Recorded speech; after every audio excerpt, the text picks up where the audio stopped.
Hello, I am Angelyn Spignesi, Arden, and I'm speaking my lyrical analysis of the third chapter of Jane Eyre.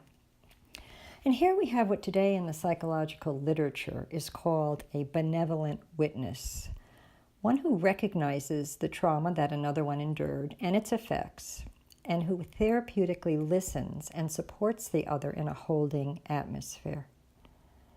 Now, this factor is considered in the trauma literature today as crucial for negotiating even severe trauma. And of course, Bronte didn't know that literature, yet she knew the wisdom at the source of it. And details of the benevolent witness in this chapter add to our knowledge of effective ways of moving through trauma. And I do think that working through such trauma is at the root of preventing escalating violence beyond the family, between countries. That is, war. As I said in the previous post, I will read parts of the chapter, enough to maintain its consistency, and I'll say quote unquote when I quote from the novel. So here's my synopsis of Bronte's chapter 3 of Jane Eyre, which I entitled Apothecary. Is this a nightmare from which she is emerging?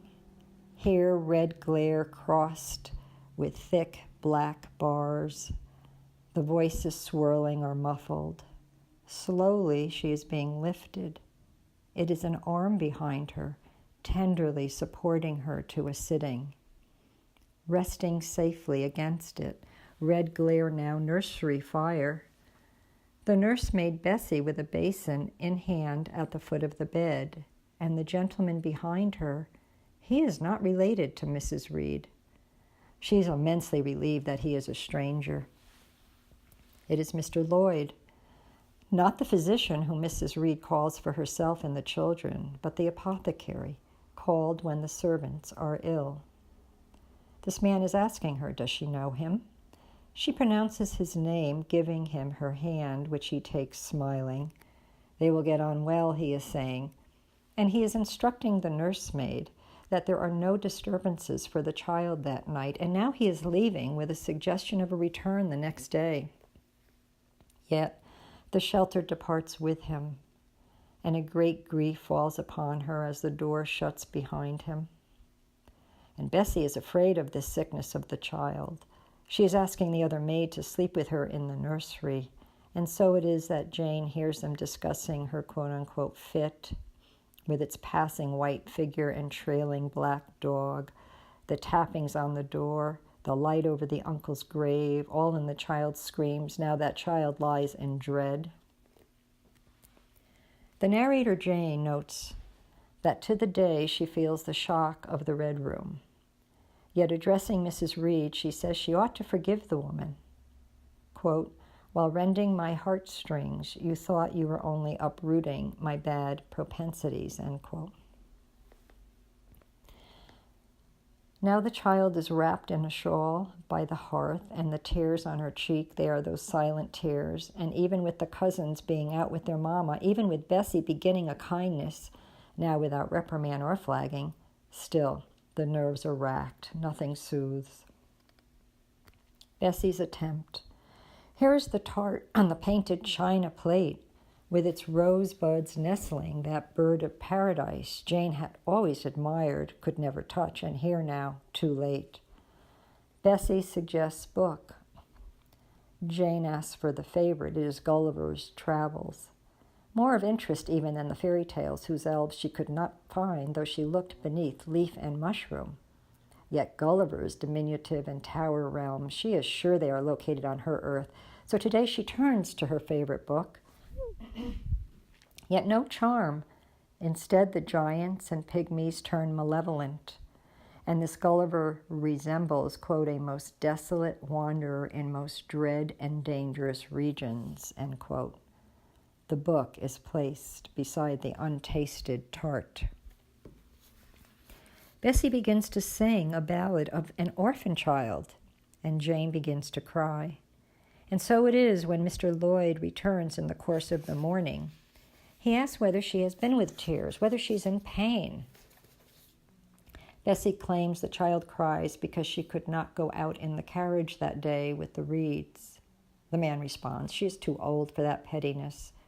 And Jane, wounded by the false charge, is saying the tears have nothing to do with the carriage. She hates the carriage. She cries because she is miserable. The eyes of this man attend her steadily, while upon her she sees that they are small, gray, not very bright, but now she would say shrewd. And looking at her, he asks what it was yesterday made her ill. Bessie replies, "The child had a fall." Fall. The man is exclaiming, "This one is no baby. She can walk easily enough." With mortified pride, the child's words, "I was knocked down, but that did not make me ill." The dinner bell rings. The apothecary sends Bessie down. Ensuing dialogue, she says she saw the ghost of her uncle while shut up without a candle in a room no one else would enter at night, and also she is unhappy for other things. Gently he inquires whether she would tell him the other things. She is moved by the request, yet she pauses in the first moment she has been asked to speak. After nervous hesitation, she is telling him she has no father or mother, brother or sister. He suggests she has a kind aunt and cousins, but the cousin knocked her down and the aunt shuddered in the red room. The house is beautiful. It is a fine place to live. The maids remind her that she has less right to be there than a servant, and she would be glad to leave it. What about any other relatives? Well, possibly there are low relations with the name Eyre. Would she like to go to them?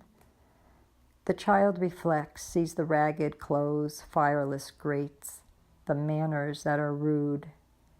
She declines, saying that poverty is analogous with degradation and crudeness, and she is, quote, "not heroic enough to purchase liberty at the price of caste," unquote.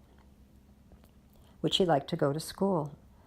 Images from Bessie's stories of the backboards, the discipline, and John Reed's hate of it, but then more of Bessie's story, young ladies and their painting, songs, French books. It would be a separation from Gateshead. Yes, she would like to go to school. At night she overhears the nursemaids talk and learns that Mr. Lloyd's recommendation of school was accepted by Mrs. Reed. And then the maids are talking about her parents. And for the first time she learns that her mother married a poor clergyman, the match being beneath her. She was cut off by her father. While visiting the poor, the husband contracted typhus fever. Mother caught it, and they died a month apart. The nursemaids are agreeing the child deserves a pity, yet her suffering would be easier to take if she weren't such a quote-unquote little toad, or more a beauty like the blue-eyed, long-curled cousin Georgiana, the image of whom whets their appetite for dinner. They fancy a Welsh rabbit with roast onion. Now I'll begin the lyrical analysis. Red barred by black, the hollow sounds, rushing wind, whirlwind. The nightmare ends, our senses still devoted to it. We awake to its shades. Glaring red we sweat, and the black bars jar us. Leaving the possession on the same path she entered, Jane emerges from an unconsciousness through the red glare of the nightmare, carrying her to the fit. Nightmare's red scorching until shielded nursery hearth. The arm holding her is neither terrifying nor winged, instead very tender. Black bars are great for a fire, now hearthed. The upper side of the red texture horror is nursery fire barred. Red room reverts to nursery, as the arm lifting is of a stranger. She wakes to the strange apothecary. Gentle stranger, unfamiliar, and therefore welcome. He lifts her and supports her in a sitting position, stranger support. He raises her, all the stranger that one should lift her tenderly out of what is not yet conscious, glaring recess of secrets crimson chambered. The guardian supports her rise to a sitting position, no longer flattened as shattering seizure beneath a lowering deceased father, yet sitting, facing servant with basin, figuring the ground of nursery fire, resuscitation to daily chamber. Strange apothecary, human arm her rise, gentle other unfamiliar, heterogeneous, thereby protective, not a reed. What lifts her out of unconscious glare, the glare of the silence, the blindness within the reed family, gap in the family as glare she went under when asked to face his word and her blood seared to glare. The return is through one not of the family. And what is at her feet? A servant of basin, the maid who locked the red room door, now nurse wiping her fit, in return to a nursery bed. We leave the possession on the same path we entered, unconscious and conscious realms transpose. Here the nurse is maid and he is the lower physician, lower than physician, not of a high class, called for the servants, closer to the base, of base minerals. He knows the combination. And he soothes what ails, his hands in the oils of roots, herbs, gums. His hands of the oils touch our baseness, inferiority. Where we ache, he touches, soothing ointment. Physician of the lower regions where lie our shame, humiliation, our unnatural desire. Physician of servants, he touches what is inferior, kept down, below, behind. The dead ancestors, our shadows, what is revolting, ugly, freakish in quality. He sees through our symptom to its lower interior wound. He tends to servant. He tends to who handles daily care physicality, domestic chore, the simple human requirement, here a human base. The apothecary is outside the reeds and their forces. Distance through human base, his arm is able to ease her out of the charred hollow of what was seizure. And how he is heterogeneous to read is how he touches and heals the inferior, meets her where she has carried for the family the heterogeneity and gives it a human lift. Within the reed possession, so drawn to unconscious forces, gone to the death margins where our throat clutched, swallowing breath as we smashed against a human limit, unspeakable rupture. For that place of holding the tension between the inherent contradictions of the blood, inflation, constriction, and his symbolic word has shattered. We extended ourselves through a grandiosity to limits of a crash, returning us to someone human. For that mirror had reflected phantom as well as fascination. We may have stayed in the remote room of death as preference, or lowered ourselves to the literal death of its vault until the seizure.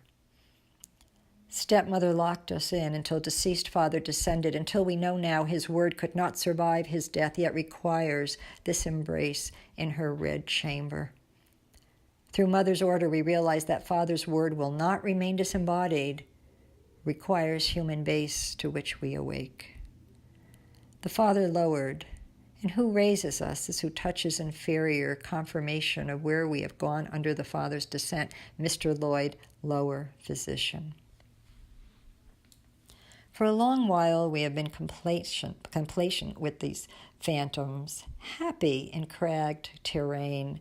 We became of the demon and gallows, not privileged in any human relation with who is mother. We were of her ice realms, fragmented as comforted there, until the sun burst us to rise to a father of a word, power, numinous seizure. We convulsed in a writhing fit. We tried to run, and we were shaking that locked door, shuddering. Lying in the memory of the seizure, we shudder again while waking in some human encasement. Quivering of the skin, sudden quivering to the skin of who is human. Quivering skin as first definition, here a human. Sent to the limits of some unconscious realm, and the shuddering dread begins a sense we are human, even as we return from what has been preternatural. We are ready to have a human arm backing, yet not before we begin to shudder.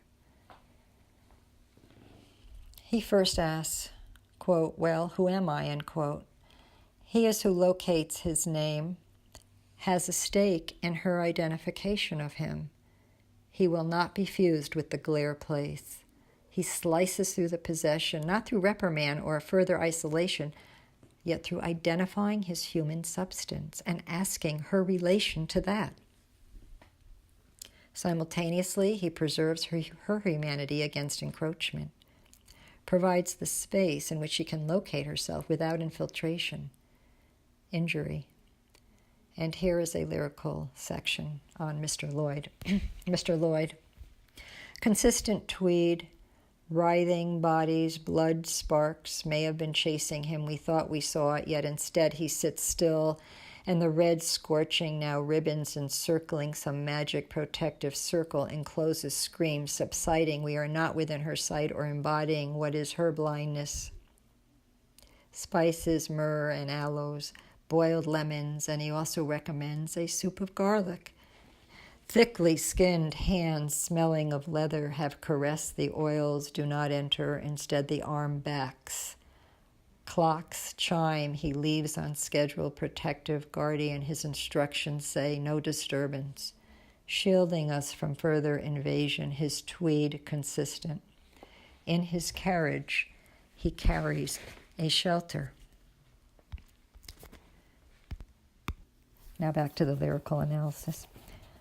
When he leaves for the night, shelter departs, and the emergence to human after a residence in regions of the dead depresses. We return naked, exposed, empty, no longer at one with demon son and his father God. After the stunning shock of other worlds, our humanity is inadequate, cowering in dread as Mr. Lloyd departs. The emotions accompanying the descent had been a disgust, rage, and terror. Those rising with us in the return are shuddering, dread, and despair. The child lies in dread, sensing the ways she has been visited by a white-figured relative of the dead. The maids are whispering. It was accompanied by a black dog. We are enough apart from the red room that we can dread. There is a quivering skin which separates ourselves from phantom, though an ambivalence pervades this dread. Will we return after all, or has the seizure taken? Bessie's afraid to be alone with the child in the echoes of realms not of this life. The child may die, she says, asking for another maid's presence alongside. Extra dosages of human in room of death child. Quote, unquote, ghastly wakefulness. When the spirits of the dead are too close and our skin is young, we had been seized, and the only shield for the night has departed. In asking our relation to his human identity, he posited our humanity, which is not possible in the window seat and red room possessions, and still tenuous, becoming ghastly dread. If we stay awake, we are. She is marked, the visits of figures from the unconscious, through who is mother, mark. There is no physical sign of it, yet reverberation of the nerves to this day shocked. This violent agitation of nerves, the deceased father's word can no longer cover the repressed desire for union with her unconscious body. The impact of the stepmother's unconsciousness, making Jane consubstantial with the death father, jarred the nerves to this day, further shattered. Some say nervous break. It has been a shock. From within the night dread of the child, the narrator speaks to Mrs. Reed of the shock, quote, "But I ought to forgive you, for you knew not what you did. While rending my heartstrings, you thought you were only uprooting my bad propensities," unquote. Heartstring rent, stepmother wrenched. She did not want this heart a unity. She ripped its string, violently torn, cleaved to a heterogeneous heart. A heart which now knows the contradictions, the expulsion within incorporation, the pull blood penetration of uplifting word of promise, heart of the hysteric who knows that the father she addresses is dead and descended, our bad propensity to want a homogeneous heart without contradiction. She cleaved our heart, our mark. quote, "You knew not what you did," end quote. Crucifixion, when one has humanized the numinous Father, a human speaking what once was unseen Father's word unspeakable. Our mother, as Pilate's ruler, desires to keep the Father invisible, omniscient his word, not speak, blood contradiction. Narrator Jane addresses Mrs. Reed, stepping outside the text. Outside text, the first person addressed by the narrator is Mrs. Reed. The teleology of text is an interlocution with Mrs. Reed. To become narrator, to see the heterogeneous figures and their plot, is to find a differentiation within what was unconscious, and thereby have a perspective to Mrs. Reed, address her without possession. That shock tore Jane out of the Red Room fascination, but the senses are not hers still. The sweets do not soothe. After residing in realms unconscious of other worlds, the earthly world looks and tastes, even reads differently. Blandness and a desolation, insipid world now in comparison. Her appetite has been altered upon return. Where she once knew its drive, now it is alternative. The sweets do not soothe. Visits from dead and death-dealing figures affecting her instinctual drives. For everything around appears faded, ugly, dreadful. There are objects where once held a delight. They would catch her eye. But now they are plain and they recede. She has not a taste for anything, only a faint pounding in a head which does not want to collect anymore. No flavor, no nuance, nothing in the world beckoning. All sits gray and there is no animation. Here's what appears as despair. It is not that she is absent in life or that she is in despair, as much as she is entirely present to death while attempting to return to life. Gulliver's Travels had been a favorite tale because she expected she could find its lands of Lilliput and Brobdingnag on her earth. But after the Red Room seizure, some childhood belief in the worldly translation of other worldly forces is no longer possible. There is not to be a merely literal replacement. Her survival of the Red Room posits her necessity as a mediator between a speaking of the figurative translation of unconscious to world. For our calling has been to bring out the text of the unconscious. Window Seat Possession by John Reed has said that incorporation and blatant action is not the text emergence, yet further recess. Red Room Possession by Mr. Reed has said text may be symbolic function, but cannot be severed out or sever us from mother's desire.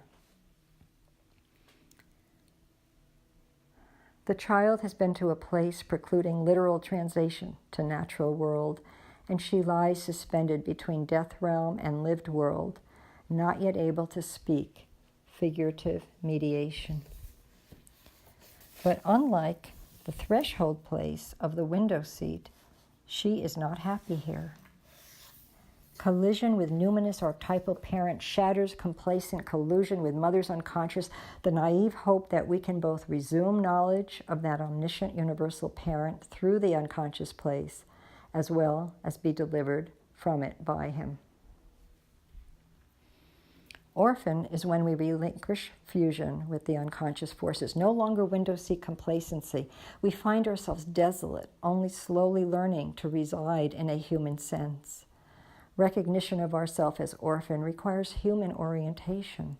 We mourn for the passing of archetypal parent in this discovery of a mortal human body. We cry as orphan, for we have been alone through hell, felt the pulse of the dead, returning hollowed, the desolate wanderer. And I have a lyrical section now on despair. Despair, burnt umber and an olive green, also chrome green, deep alongside a burnt sienna coagulating chest. The world out of these eyes gray to all effect. No reach. They need company to guard against us. Looking at us in a side glance, they whisper of a black dog trailing. We see only a lone tree as we pass, and even this glance we cannot hold.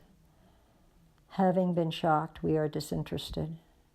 hands offering to us only mirage of some longing in a chest clogged, sienna burnt. Okay, back to the lyrical analysis. Hollow after the fit. After the fit we are hollow. Lightning shot through limbs, and this jolt cannot be sweetened away. The tart no longer appeals. Too late for the China bird of paradise. Gulliver, a desolate wanderer in regions of dread. The child sits under shawl by hearth crying for the orphan.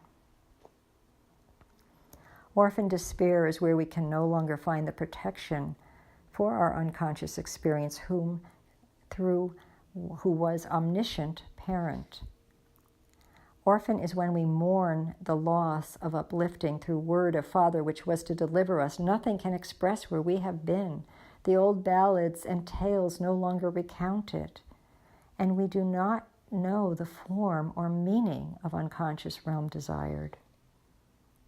After the shock, shuddering, we know ourselves fully as orphan, and for the first time, we suffer it.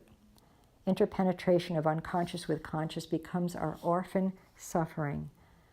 For when we are identified only exclusively in either extreme, we whine. But beginning to offer a recognition of our humanity and loss of Savior Father as we return rent by her is the return of Mr. Lloyd.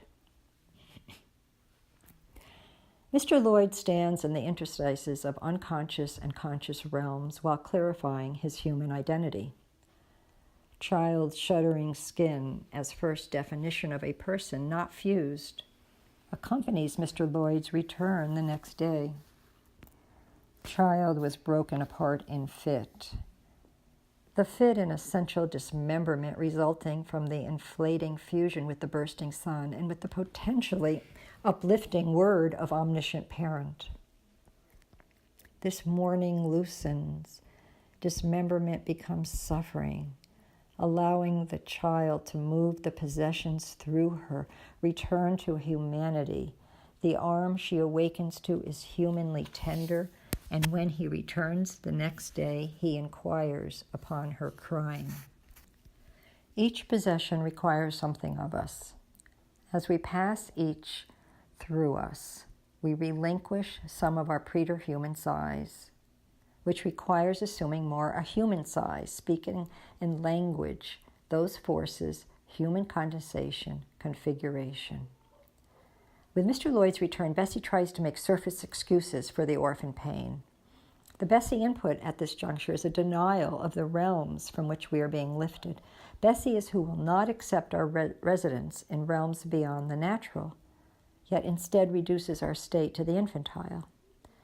Even as we summon Mr. Lloyd, a Bessie part does not want the revelation of the landscape lying at the core of the child's misery, instead packages it in daily occurrence, thereby negating the essential horror of the death journey as well as the necessity of signifying that. Here there begins a self-speaking in the contradiction to the Bessie repression. Because after the Red Room, we are larger than Bessie's account, and it becomes a matter of self-esteem to speak from the depths of where we have been, is the base of who we are, esteem for that rent, heterogeneous heart. Bessie is who would have us rise out of the Red Room too fast without negotiating that death chamber back with us. Quote, "But how could she divine the morbid suffering to which I was prey? In the course of the morning, Mr. Lloyd came again," end quote. His eyes shrewd, Mr. Lloyd peers. He sees through Bessie's contrived surface account of Jane's distress.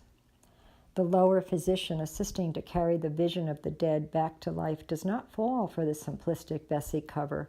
His arrival statement is, quote, "What? Already up?" End quote. That we cannot quickly rise above it, covering over where we had been.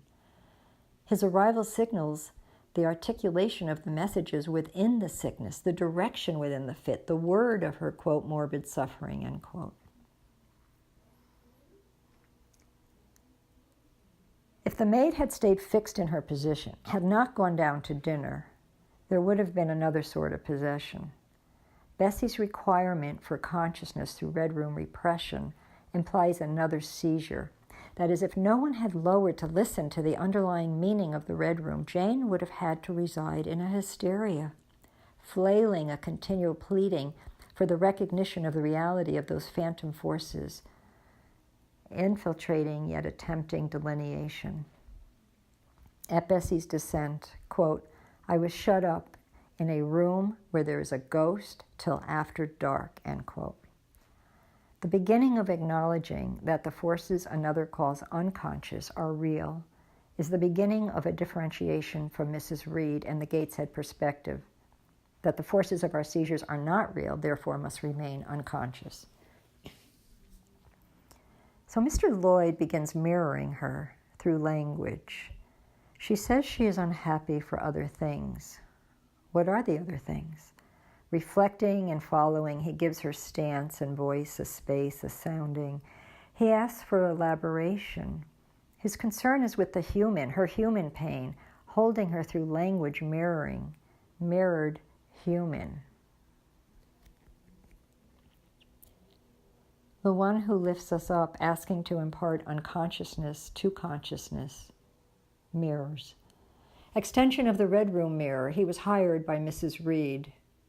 The stepmother does not require a literal death. She called the lower physician who mirrors the child out. Mirroring through language provides a space for the delineation of the secrets of the blood chamber. Mr. Lloyd is an extension of the place where Father lowered, humanized to unconscious desire. Mr. Lloyd humanly wants Jane to speak her desire, and his human base is what Mrs. Reed hired. An extension of the mother's unconscious blood desire is that the unnatural child begin to speak from the depths of that blood, finding its meaning, its translation, not to be provided through a son incorporation or a repression through the father's design, but speak from the depths of that blood, womb of blood, find the figures of its desire of unconscious speaking when the father is dead. She hired Mr. Lloyd, who asks what makes the child so unhappy when Bessie goes down. Phantoms of that mirror operate, even as human is here mirrored. The Red Room pulls back, urges a silence. Jane pauses, quote, "a disturbed pause," end quote, critical moment. For whispers of Red Room fascination, lingering, call us back, desiring only in itself, we remain of phantoms, silenced, human. To speak of them humanly would preclude the return, eternal return, remaining undifferentiated, condemning any otherness not in relationship. The window seat and Red Room possessions occur repetitiously when we have never been asked to speak them, or when we have refused to speak when asked. Blood ordeals not signified, then incorporate. What is language when word is not severed from or identified with unconscious realms, yet speaks through them? Is language of the unconscious. Possession is placed humanly differentiated through such figurative language, and this attempt is Mr. Lloyd's mirroring. We often remain silent after the Red Room experience in fear of breaking our bond with eternal powers, for we were one with that winged descending Father after all. If we word it humanly, we will lose its unnatural terror and beauty and our immortal fusion with that. If we speak to this mortal man, we sacrifice the eternal forms of no dying, and if we remain silent of those recesses, we will never die. The discrepancy between the grandiosity of those forces and our human, inferior servant selves accounts for the contradiction we first experience between the Red Room and Mr. Lloyd. She's saying to Mr. Lloyd that she's unhappy for other things. Quote, "What other things? Can you tell me some of them?" End quote. Mirroring through language, reflecting recessed figures, ghost, cousin knocking down, aunt shutting in by interlocution, figures of what previously was unspeakable when we face whose presence is asking to receive them. By his mirroring, she reflects on her unhappiness, its meaning. Quote, the analysis is partially effected in thought, end quote. Now it's speaking the meaning and analysis of what underlied her seizures is that she has no family. To speak from the unhappiness is to differentiate the depths from which she had been knocked down and locked up. Her location takes shape in this mirror through analyzing the fragmentation, but not through illusory childlike Bessie unity. Speaking to Mr. Lloyd of who was the human in the Red Room, who was the human in the Red Room, and what is the meaning of this Gateshead life for her? And eventually she is not only what occurred in the Red Room. She's no longer blood ordeals, yet does not abandon them altogether through simplification in a Bessie fashion. The ordeals of Gateshead now analysis having impact on his human sensibility. The Red Room scene is what carried Jane out to Mr. Lloyd, and he is the natural extension of it as he opens himself to engage with its effect. The advantage of the uncle's shocked descent is the residue caution of traveling through death regions uneducated. Some of the grandiosity has been negotiated. She speaks to the apothecary. First, she says she has no family. Analyzing the meaning of the Red Room arrives at the death of a family. At the break of the hold of archetypal parent, there is no family. No family is her property. Instead of returning to the window seat, she speaks from the window seat. At the base of possession by unconscious forces, that is, reeds knock us down, shut us up, ever exposed is penetrated. There is a profound separation, schism, fragmentation, dislocation, no family, presupposing the undifferentiated bond with a stepmother.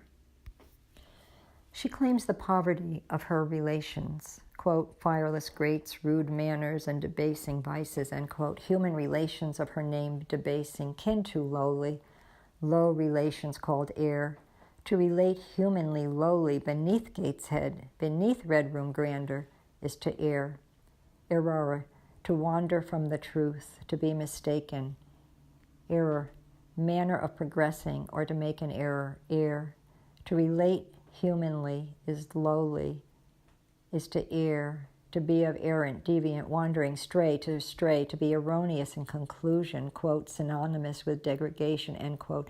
She would prefer the Gateshead tyranny over the poverty of her father's family. To know herself as Eyre is also to have an itineration and find the justice of that. Eyre, E-Y-R-E, circuit road by itinerant justices appointed to it. Justices in Eyre. What is justice? How to proceed? She may have to wander to find her circuit to learn the justice, where there is justice. What is the correct way to proceed? The rite of passage. She prefers Gateshead tyranny possessing. The Gateshead material wealth holds the worth, so demon divine arrive as seizure there. Jane is held within the same view, necessitating Mrs. Reed's perception of the falsity of the uncle's visitation, that is, that which exists and matters is grossly material exclusively. Gateshead tyranny preferred. Here she is held in place by being prohibited a place. There she would wander. She would not be a beggar to know her family, which is the Gateshead perspective ushering in the outraged and inflated John Reed in the first place. So there's either a grandiosity or poverty in relations. She cannot imagine a worthy relatedness outside Gateshead. Some of the death world horrified fascination still appeals more than what is human relation. To relate humanly is to err. Within this first interlocution of relating humanly, to err is lowly. To EYRE is lonely, degradation. To relate humanly is also to learn to hear through ear, let another in, interlocution, which is to relate not in seizure. She is humanly located by who is the first to hear her and who she first hears. So when Mr. Lloyd hears she is not ready to know human relation, finding her suspended relative to unconscious, he inquires of school. John Reed hated his school, wants no part of the figurative translation of explosive force to what is society. And here's a lyrical section on John Reed at school. John Reed at school. Their smile for the teacher, pet of teacher, they smile, I will rip it off until the blood underneath. They prance, at recess they prance, holding careful beneath arms the milk jar, squeaking clean so they could put in the precious seeds, the teacher's lesson on seeds and these green plants. Milk jars prancing with the sand and the seeds. I am hiding behind the tree until I see them, and then I charge and aim for the jar. It explodes under my foot. I love the sound of the seed cracking. I grind my foot into the ground so it can eat up every bit of seed. Then they are crying, so I pull their braids, and I take the ribbon and throw it to the ground to make a grave for their dear earth. The girls with their perfect smiles, perfect frocks, perfect arithmetic, and here I am in the corner of the dunce. My grin is wet. My shirt is hanging. The skin on my knee is torn apart, and I watch the mud in the ripped skin, mud and the blood is getting hard to a crust on my bread the best, and I am sitting in the corner, they call it the discipline. I pick the scab. Okay, back to the lyrical analysis.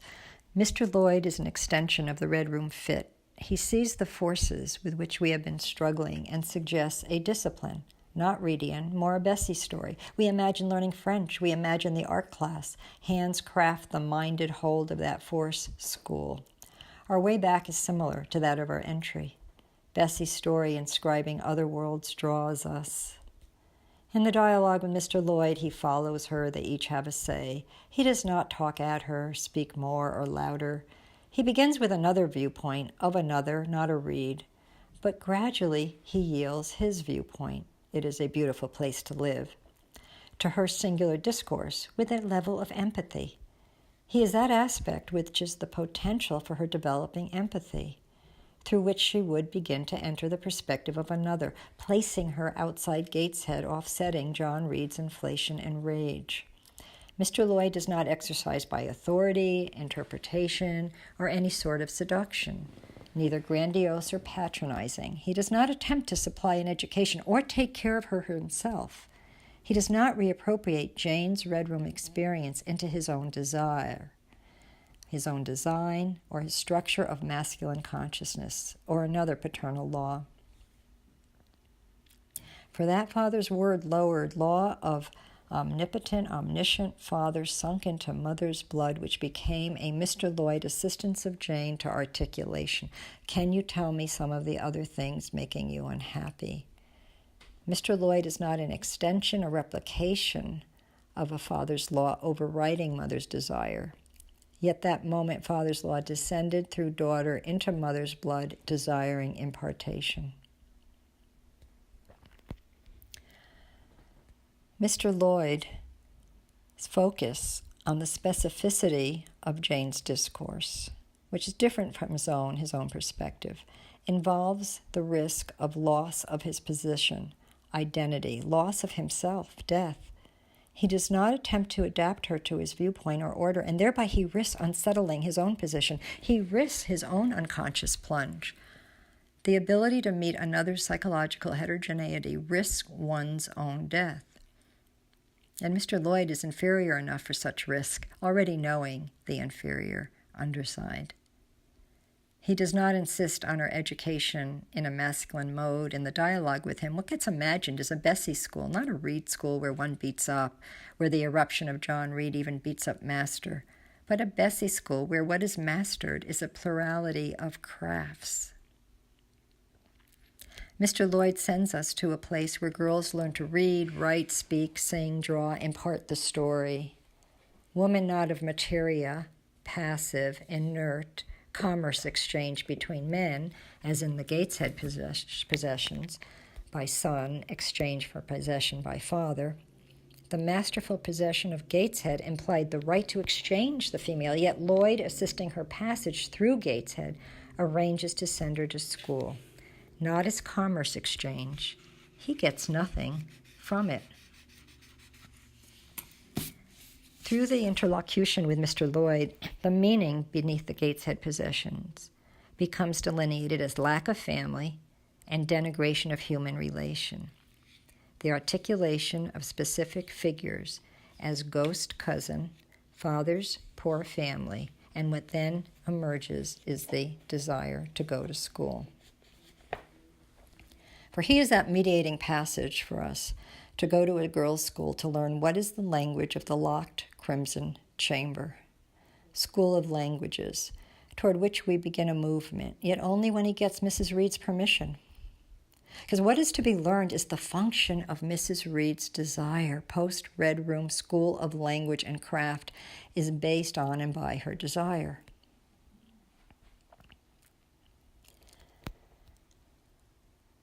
Not the authority, inferior physician, he mediates horizontal crossings of temporal, spatial, class dimensions. He mediates her movement through preterhuman realms to the human, to a particular caste, and then out of Gateshead's spatial movement, change of place in what will be now directed toward a future. Temporal horizons broaden, enlarging her dimensions of time, place, class. He stands outside, beside the Gateshead manner of contiguity, contingency, immediacy. Empathy is the transmission of his mediation. He takes her on her unique perspective, and he mirrors her location, her property. His empathic level does not pertain to the acquisition of what was her experience. He never had a similar Red Room experience, yet he peers into, approximates who she is and what was seized there. His mirroring her location, temporal, spatial, societal, is a recognition of her heterogeneity to the place, that she belongs in a different place to learn a new vocabulary. Archetypal forces strike and we hit bottom and inquire on our family. Where lies the wealth? What is caste? How to avoid the ancestral traps. His mediation passes through temporal dimensions. She finds a past. The tart and plate no longer please. Gulliver, not any favorite book any longer, and the overhearing the maids are speaking who were her parents. The parents of a past, some family was tangential. Now is in our overhearing. We hear over all a parental death. After the Mr. Lloyd interlocution, we learn of parental limit. When we are no longer of gods or phantoms, yet in relation, we hear our parents die. Our parents limit. Our parents abandon us also to a meager human mortality. Parent, not father's law or mother's majestic chamber, inflating, deflating, yet parent is human and dies and is dead, not even ghost, and we will die. Sacrifice of the immortality of the gods who were parent, sacrifice of their godly, omnipotent quality is what Mr. Lloyd's entry, and speaking to him of our unhappiness, our human property. When we speak our unhappiness to who mirrors, we identify our human requirement of human parent. Here, for the first time, our parent story, which is to begin to sense the plot of the drama in which we are one figure. Locate ourselves in a storyline reaching beyond our personal history. One figure in the drama of many. Dramatis personae. Our property. Overhearing the maids, it was a marriage of poverty which estranged her mother from the Reed family. Mother left the wealthy family of gentry for a poor minister. Her mother knew the poverty of Gateshead, but substituted for that a literal poverty, with one who saw the wealth only in a divine unseen, and it killed her. Jane has seen that the divine unseen has body. It suffocates. It arrives with a black dog and stirs the wind with a rustle of its large wings, penetrating to a fit body seizure. From her mother's history, she knows that the way to leave Gateshead is not a literal move separating from the Gateshead site of seizures to a word of spirit, severance from reactive impulse becoming debilitating poverty. Yet here, this Lloyd is mediating a move from Gateshead through a Reed permission, and how may that include body?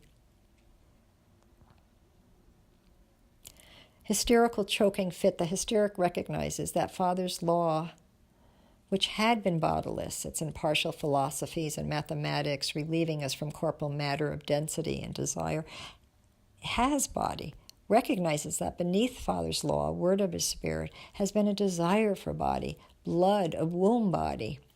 Through Gateshead she is known body only through alternating unmediated seizures precluding interlocution. What is the Father's word of this body and its mother's blood chamber? And how to find her speaking the desire of unseen forces within a protection more embodied. Now I have a lyrical section. She left us to die with him, die from her body of us. She left to leave her body, this Gateshead mansion, all she knew of body for his ministry. She severed from her mansion to find a spirit in him, pulling as it did toward the house of death. We do not want to understand her choices. We want her breast. We want to pull at its warm milk, even sour spurting. We do not want to hear of her choices. Of a ministry word of spirit, she followed the paltry father to parishioners on fever. None can take that heat with no body. Leaving her mansion, only the fever returned to her, not enough body to take the heat of spirit. She left us. And the other mother, abandoned, remains only kept in mansion body. Her spirits, they are demons, becoming ours as we sit on her edge, shunned. She left us not to die with him. Okay, so now back to the lyrical analysis. The dialogue with Mr. Lloyd is a prototype for an interlocution with the possessing forces themselves, and it suggests that Jane has to go to school to learn to identify herself clearly and open an ear to their message. Listening to the call of those voices surrounding Mother's rule, listening to their promise, their curse, their requirement, mirroring that while asking, what makes them unhappy? What do they want? For these evil voices arrive with a message. Madam Mope, you are dependent, nothing. They arrive to tell us we are stuck on her window seat, where interior is all we know of exterior, too complacent in the ice realm, somewhere only frozen. If we do not let some of the quote-unquote evil come before us and know it as our own, we stay forever on the window seat, floating, then frozen, as always situated in a mother's fearful rule, never attaching to the earth, never can hold forth on this earth. To learn how some of the evil coming before us is also our own, is to desire articulation of what was unconscious, is to begin a differentiation, not to be absorbed by a mother's rule. Differentiation within her depths. To ask, who are the forces? What do they desire? How do they configure in our ancestral plot is the meaning of our analysis. Can we reside within realms of which she situated us? Can we reside there differentiated human and carrying them back, imparting? We need an education in differentiation to translate their messages of severance to an analysis within the eternal images with which we long for and which we have sat. And I end with a lyrical section. Apothecary, condensation, alchemist, 4 a.m., vigil, diplopia, paresis, contractures, paraphasia, we will not speak it, and there is not your question, who am I? The room is empty, empties. Devils in head exhort silence at Father's constriction. We have no word, only foreign language, and not even that prayer works, for the devil's head is on fingernail as Father expires, until we choke, and a broiler man receives the emission talking cure. Talking cure for thirst and repulsion to thirst, skeleton frights, desire to dance to that music playing through the dying man's wall, glare to hearth, a bar subtends chimney sweeping with him. Fit converts to word condensation to an indecent charge until some school social works. And this is the end of chapter 3 in saying, in carrying her back to the world to educate herself, Mr. Lloyd asks about her family. She faces the poverty of her family. She wants to go to school. Okay, this ends my lyrical analysis of chapter 3. I see it's long, so I will start another recording for the summary of this lyrical analysis of chapter 3. Thank you for listening.